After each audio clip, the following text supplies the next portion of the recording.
जय हिंद प्यारे साथियों, आप सभी का कैप्टन शर्मा क्लासेस में आप सभी का बहुत बहुत स्वागत है। आशा करते हैं कि आप सब मस्त होंगे। आज एक नई सीरीज चल ही रही है 10 मिनट शो, प्लेलिस्ट बनी हुई है कैप्टन शर्मा क्लासेस के यूट्यूब चैनल पे। प्लेलिस्ट सेक्शन में जाएंगे तो आपको 10 मिनट शो नाम का एक प्लेलिस्ट आपको मिल जाएगी। सारी वीडियोस उसी में अपलोड हो रही हैं। अब जीके की सीरीज चल रही है, ठीक है। तो आज हम एक नए टॉपिक की बात करेंगे। एक नया टॉपिक है जो पॉलिटी का है, भारतीय संविधान के भाग, जो कि मोस्ट इम्पॉर्टेंट क्वेश्चन है। कहाँ से क्वेश्चन बनता है, कौन से भाग ज़्यादा पूछे जाते हैं, किस एग्जाम में ज़्यादा पूछे जाते हैं, इस विषय में हम चर्चा करेंगे आज, ठीक है। तो आशा करते हैं कि आप सब मस्त होंगे और पिछली क्लासेस आपको बहुत बेटर तरीके से समझ में आ रही होंगी। हमने अब तक जितनी सीरीज पढ़ाई है, लगभग 3, 4, 5, उन सब में हमने आयोग को डिस्कस किया है। किसको डिस्कस किया है? आयोग को डिस्कस किया है। अब हम बात करेंगे पॉलिटी के कुछ इंपॉर्टेंट सेक्शन लेके आएंगे, जो कि पर्टिकुलर जहाँ से सीधा एग्जाम में क्वेश्चन बनते हैं, डायरेक्ट बनते हैं, उनके विषय में चर्चा करेंगे हम, और प्रॉपरली समझ में आएगा एकदम मस्त। चलो स्टार्ट करते हैं और अच्छे से समझते हैं। संविधान में 3 चीज़ें हैं जहाँ से क्वेश्चन बहुत ज़्यादा आता है, मेनली यहीं से। एक हो गया संविधान का भाग और एक हो गया संविधान के आर्टिकल। कुछ आर्टिकल हैं जो पूछे जाते हैं, उनको भी हम करेंगे पिछली क्लास में। पहले आज हम भाग की करते हैं, उसके बाद आती है बात अनुसूची की, यानी शेड्यूल्ड, ठीक है। तो 3 बातें हैं, पार्ट है, शेड्यूल्ड है और आर्टिकल है, यानी भाग है, अनुच्छेद है और अनुसूची है। ये 3 टॉपिक हैं जहाँ से क्वेश्चन 1-2 क्वेश्चन, यानी अगर पॉलिटी से 3-4 क्वेश्चन आ रहे हैं तो 2 क्वेश्चन 3 क्वेश्चन इन तीनों टॉपिक से लेकर के रहता ही रहता है। कोई से एग्जाम हो, एसएससी सीजीएल हो, सीएचएसएल हो, एमटीएस हो, सीडीएस हो, एनडीए हो, कहीं ये सारे टॉपिक तो कहीं से है, हर जगह से आते हैं।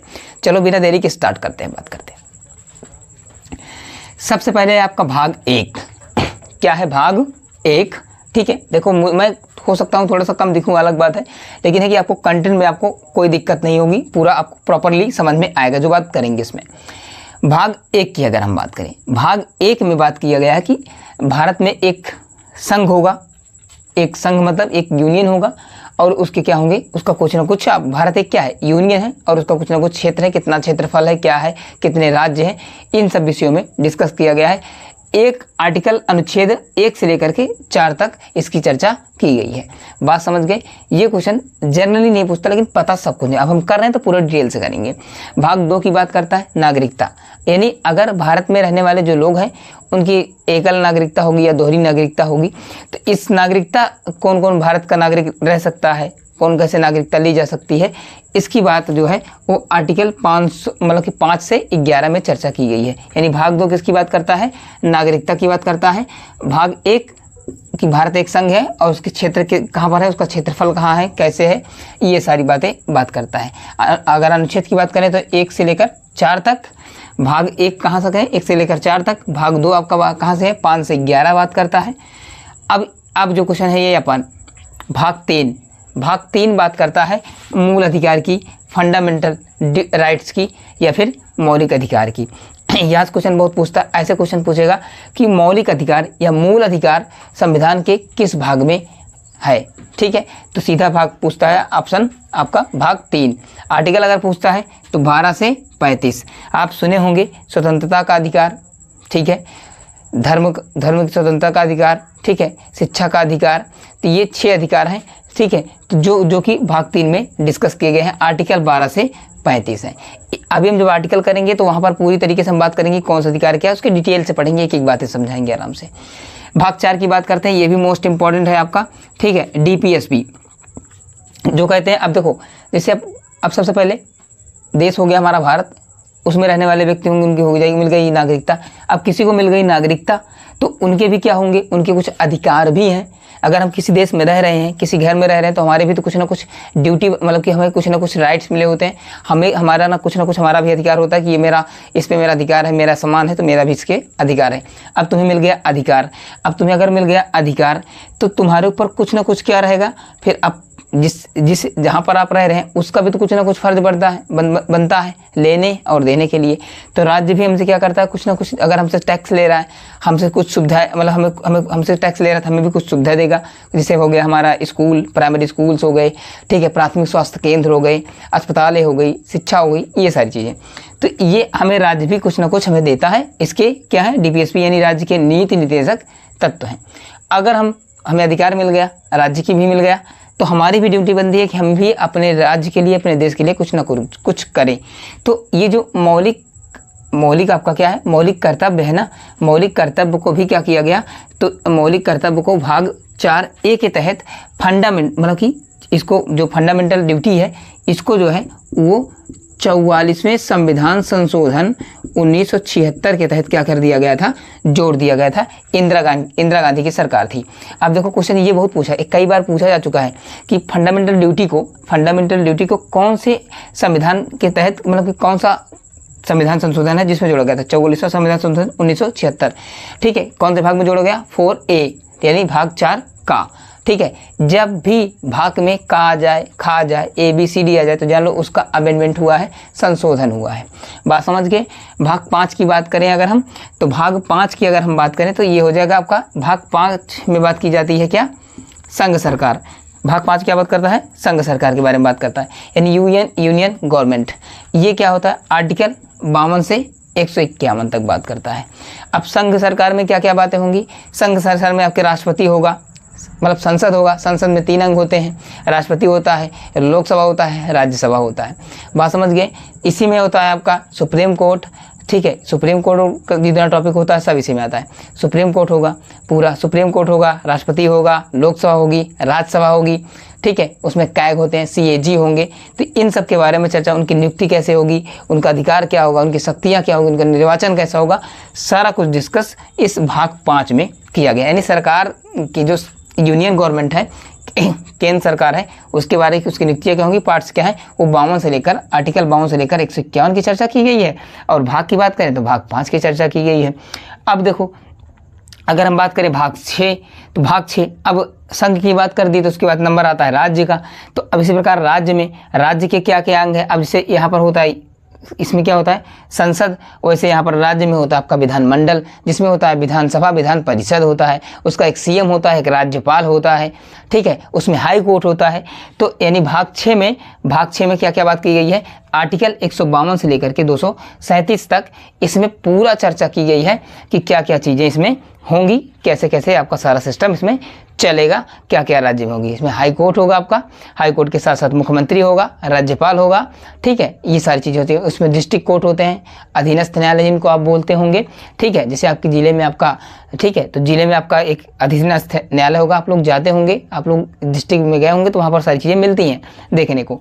तो ये आपको हो गया। भाग 7 की बात करें तो जो 338 है, ये क्या किया गया फाइनली, अब क्या किया गया है, निरस्त कर दिया गया है। ये हमारे संविधान में लागू नहीं है, हटा दिया गया। अब 7 हट गया तो सीधा बात आती है भाग 8 की। अब देखो संघ हो गया यानी यूनियन गवर्नमेंट हो गई, स्टेट हो गई। तो अब बात आती है यूटीज की। क्या आती है, यूटी जो होती है केंद्र शासित राज्य। तो इसका आर्टिकल बात करता है 239 से लेकर के 242 तक, यानी 4 आर्टिकल हैं लगभग, ठीक है। 39, 40, 41, 42 4 आर्टिकल हैं जिसमें बात करता है कि केंद्र शासित राज्य किस आधार पर बनाने हैं, इस पे शासन किसका चलेगा, कैसा शासन चलेगा, क्या सिस्टम है, ये सारी बातें इसमें चर्चा करने को मिलती हैं।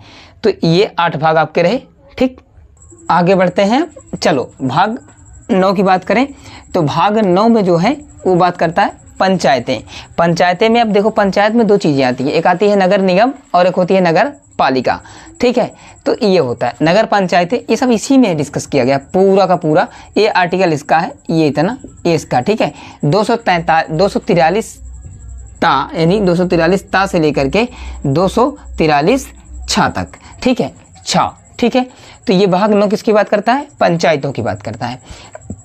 अगर बात करें हम तो भाग 10 क्या बात करता है, SC और ST के लिए, उनके लिए क्या क्या आरक्षण होंगे, क्या क्या छूट होगी, क्या क्या सारे विशेष उपबंध हैं, क्या क्या चीज़ हैं उनमें। ये भाग बात करता है 244 के बारे में, ठीक है। SC मतलब आप देखो, अगर ढेर लोग को पता नहीं होता ना कि SC कौन होते हैं और ST कौन होते हैं। देखो SC जो होते हैं ना, SC मतलब होता है शेड्यूल कास्ट होता है, और ST होता है शेड्यूल ट्राइब्स का मतलब ये होता है दोस्तों कि जो जंगलों में निवास करते हैं, वह जनजातियाँ जो जंगलों में निवास करते हैं ना, ठीक है। तो जो जंगलों में रहते हैं तो उनको कहते हैं STs।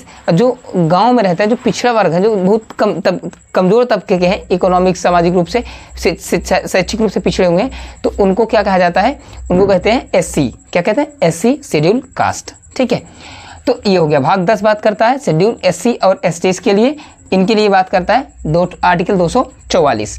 अब बात करें हम भाग 11 संघ और, अब देखो अभी पहले हमने बात कर दी संघीय सरकारें कैसे चलेंगी, राज्य सरकारें कैसे चलेंगी, ठीक है, उनको सिस्टम क्या चलेगा, सब बातें कर ली। अब जो है अब भाग जो है 11 बात करता है कि संघ और राज्य के बीच संबंध कैसे स्थापित होगा, क्योंकि सरकार वहां से बैठे बैठे दिल्ली से बैठ के चला नहीं सकती, क्योंकि राज्य है, राज्य में अब राज्य का भी अलग सिस्टम है।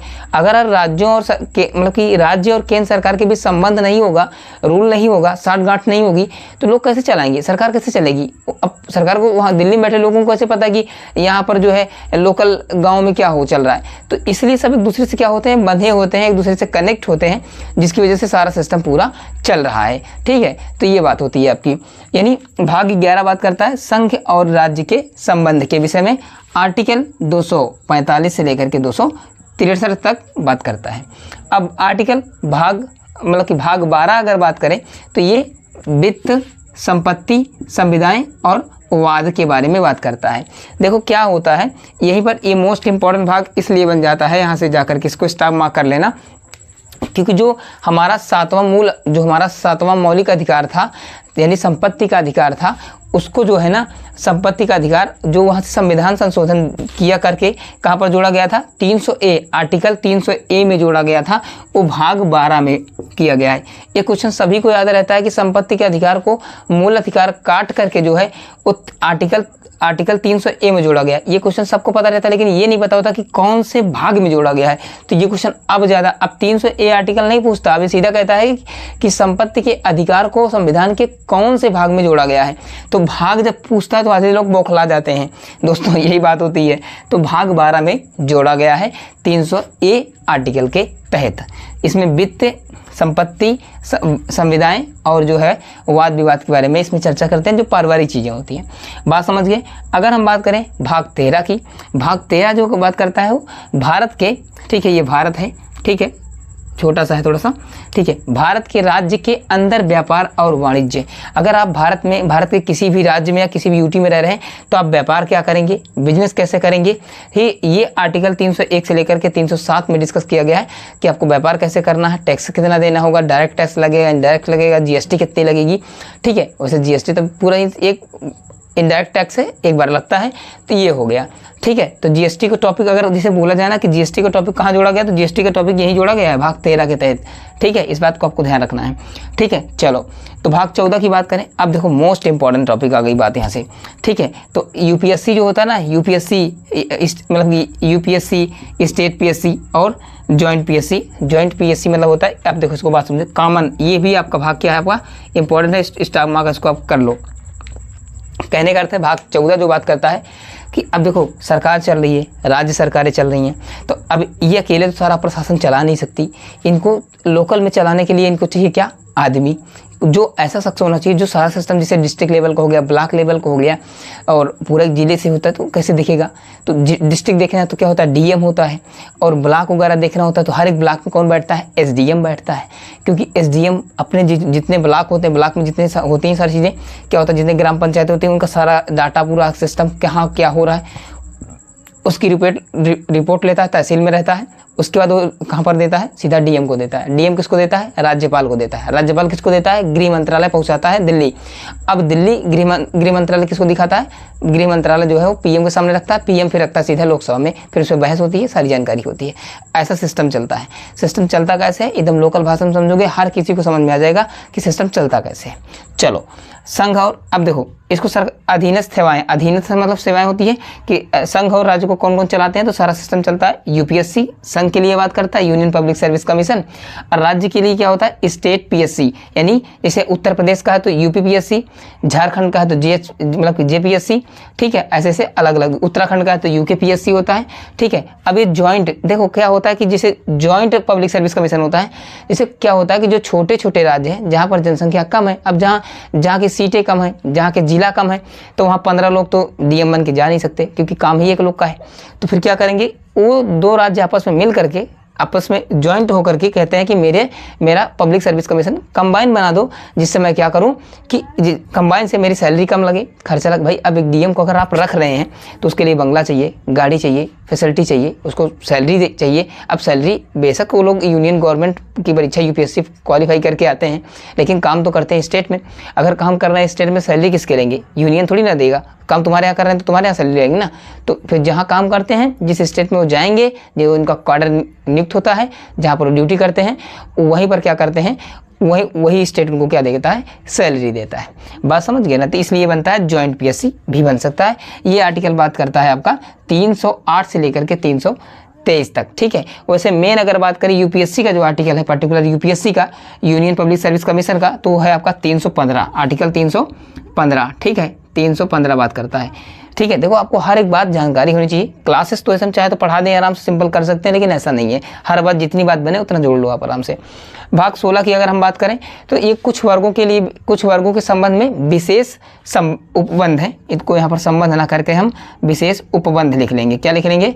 उपबंध का मतलब होता है छूट। उपबंध का मतलब क्या होता है? छूट, जो कि बात करता है 330 से लेकर के 342। अब देखो, जैसे आप कहेंगे इसमें विशेष वर्गों के संबंध में विशेष उपबंध क्या चीज़ है? आप लोग इसके पहले अगर आप सुने हो तो हमारे यहाँ होते थे आंग्ल भारतीय, यानी एंग्लो इंडियन, ठीक है। क्या होते थे? Anglo Indian. एंग्लो इंडियन क्या होता है? ढेर लोग को नहीं पता होगा कि एंग्लो इंडियन क्या होते हैं। यानी जिसकी माता भारतीय हो और पिता क्या हो? अंग्रेज हो। यानी जिसे कोई अंग्रेज बाहर से आया, वो यहाँ की महिला से शादी कर ले, और उसके जब बच्चे होंगे तो वो बच्चे क्या कहलाएंगे? आंग्ल भारतीय कहलाएंगे, यानी एंग्लो इंडियन कहलाएंगे। तो वो जो होते थे, क्योंकि अंग्रेज काफ़ी टाइम से रह रहे थे हमारे यहाँ, तो जैसी बात है शादी वादी यहाँ की है, तो उनके बच्चे हुए, तो बच्चे क्या कहने लगे वो? अब वो अगर पार्लियामेंट में बैठ रहे हैं, संसद में बैठ रहे हैं, या किसी नौकरी जॉब में जा रहे हैं, तो वो एंग्लो इंडियन कहलाते थे। तो उनके लिए क्या क्या विशेष उपबंध हो सकते हैं, ठीक है।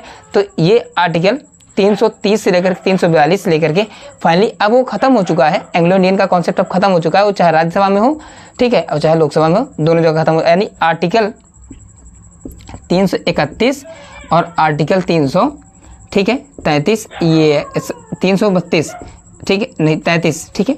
तो ये आर्टिकल 331 और 333 दोनों क्या हो चुके हैं? खत्म हो चुके हैं। अब एंग्लो इंडियन का कॉन्सेप्ट क्या हो चुका है पूरे तरीके से? इसकी जो छूट दी जाती थी, आरक्षण दिए जाते थे, उपबंध दिए जाते थे, वो सारी चीज़ें क्या हो गई? खत्म हो गई, ठीक है। चलो अब बात करते हैं भाग 17 की ओर बढ़ते हैं। 16 तक हो गया, अब 17 की बात करते हैं। अगर हम भाग 17 की बात करें तो भाग 17 में बात करता है राजभाषा। क्या बात करता है? राजभाषा। राजभाषा क्या होती है? यानी हमारे भारत में कौन सी भाषा चलेगी, कौन सा ऑफिशियल में काम होगा, तो ये बात करता है। देखो, हमारी राजभाषा क्या है? हिंदी है। इसकी बात करता है 3 से लेकर के अनुसूची की अगर हम बात करें तो अनुसूची नंबर 8 में भाषा की बात किया है, ठीक है। आर्टिकल की हम बात करें तो 343 से लेकर के 351 तक बात करता है, ठीक है। भाषा के यहाँ से 2 क्वेश्चन पूछते हैं, सबसे 3 क्वेश्चन बनते हैं इस टॉपिक से, भाग 17 से। इसका भाग नहीं पूछता जल्दी, क्या करता है? भाग नहीं पूछता, सीधा बात पूछेगा कि जो है हिंदी है ना, जैसे हिंदी, तो हमारे मतलब कि जो हमारे संविधान में भाषाओं का उल्लेख किया गया किसमें, किस अनुसूची में किया गया, तो ये है आपका अनुसूची नंबर 8। अगर आर्टिकल पूछता है तो अब बात करेंगे हम 343, ठीक है। क्या बात करते हैं? 343। इसमें पूछता है कि हिंदी, क्योंकि हिंदी हमारी मातृभाषा है, ठीक है, राजभाषा का दर्जा हिंदी को दिया गया है। तो इसमें एक क्वेश्चन यहाँ से कॉमन पूछता है, जब तब क्वेश्चन बनाना होता है यहाँ से ना, तो एक बात पूछता है कि हिंदी के विकास के बारे में कौन सा आर्टिकल है। तो हिंदी के विकास के बारे में कौन सा आर्टिकल है? 351 है। कौन सा? 351, ये हो गया। अब बात करता है जो कि मोस्ट इंपॉर्टेंट है, भाग 18।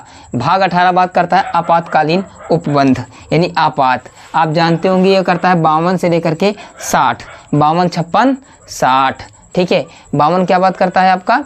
ठीक है, 52 बात करता है जब कोई सशस्त्र विद्रोह हो जाए, अशांति हो जाए, तो लगता है आपका आर्टिकल 52, ठीक है। और उसके लगता है आपका 56 क्या लगता है? ठीक है, जिसको कहते हैं राष्ट्रपति शासन, ठीक है, और आपका 56 हो गया। अब बात करता है भाग 60, जो कि होता है वित्तीय आपातकालीन संकट। जैसे हमारे यहाँ क्या आ जाए, बहुत बड़ी मंदी आ जाए, आर्थिक मंदी आ जाए, जिसकी वजह से हमें क्या करना पड़े, देश को क्लोज करना पड़े, तो यह होता है जो कि अभी तक कभी लगी नहीं है भारत के अंदर। बात समझ गए? ये हो गया, ठीक है। भाग 18 आपातकालीन की बात करता है। 19 आपका प्रकीर्ण है, ज़्यादा यूज नहीं होता, ज़्यादा पूछा भी नहीं जाता। 3 से लेकर के 361 से लेकर के 367 है, ये भी इंपॉर्टेंट है। भाग 20 बात करता है, भाग 18 और भाग 20 आपका ये दोनों क्या हैं, इंपॉर्टेंट है। भाग 20 किसका बात करता है? संशोधन का। यहाँ से क्वेश्चन ये पूछता है कि संविधान संशोधन, ये जो संशोधन वाला कॉन्सेप्ट है, कॉन्स्टिट्यूशन अमेंडमेंट का, ये संविधान के कौन से आर्टिकल में लिया गया है, कौन से आर्टिकल में लिखित है? तो आपका है आर्टिकल नंबर 368। कौन सा है? आर्टिकल नंबर 68 है। बात समझ गए। अब बात करता है भाग 21 अस्थायी संक्रमणकालीन अब उपबंध, जो कि बात करते हैं 369 से लेकर के 392। इसका कहने का मतलब है कि कोई टेम्पररी कोई या संक्रमणकालीन कोई ऐसी अवस्था आ जाए, ऐसी घटना घट जाए, संकट ऐसे उपबंध आ जाए, तो उनके लिए क्या क्या विशेष उपबंध होंगी। ये आर्टिकल नंबर 300, ये उतने इंपॉर्टेंट नहीं है, 369 से लेकर के 392 के बीच में है। ठीक है। अब आता है आपका लास्ट में आपका भाग 22, जो आपका लास्ट भाग है, ठीक है, संविधान का। और इसमें ये कहा गया है 300 आर्टिकल नंबर 393 से लेकर 395, यानी 3 आर्टिकल हैं। यानी कहेगा कि भारत को कैसे संशोधित किया जा सकता है, भारत में किसमें कौन सी भाषा यूज की गई लिखे में। ठीक है, तो ये हिंदी और अंग्रेजी का किया गया है। हिंदी मतलब कि हिंदी को ज़्यादा प्राधिकृत किया गया है, प्राकृत और हिंदी यानी संस्कृत और हिंदी को मिला करके इसमें यूज किया गया है। ठीक है, तो ये तुम्हारे रहे आज भारतीय संविधान के भाग पूरे। हमने भाग 22 पूरे आपको प्रॉपर तरीके से लिख करके समझा दिया है। भैया इसकी कोई PDF नहीं मिलेगी क्योंकि ये बोर्ड पे है। ठीक है, इसकी PDF के चक्कर में आप लोग मत रहिएगा। ठीक है, ये क्लासेस आपको पूरी देखनी होगी। पूरा देख करके आप लोग एक सीट निकालिए, पूरा प्रॉपर बढ़िया से ऐसे शॉर्टली बना लीजिए। मैंने जितनी बात यहाँ पर की पॉइंट से लिखी है, समझाई है, उसको भी आप छोटे छोटे लिख लीजिएगा।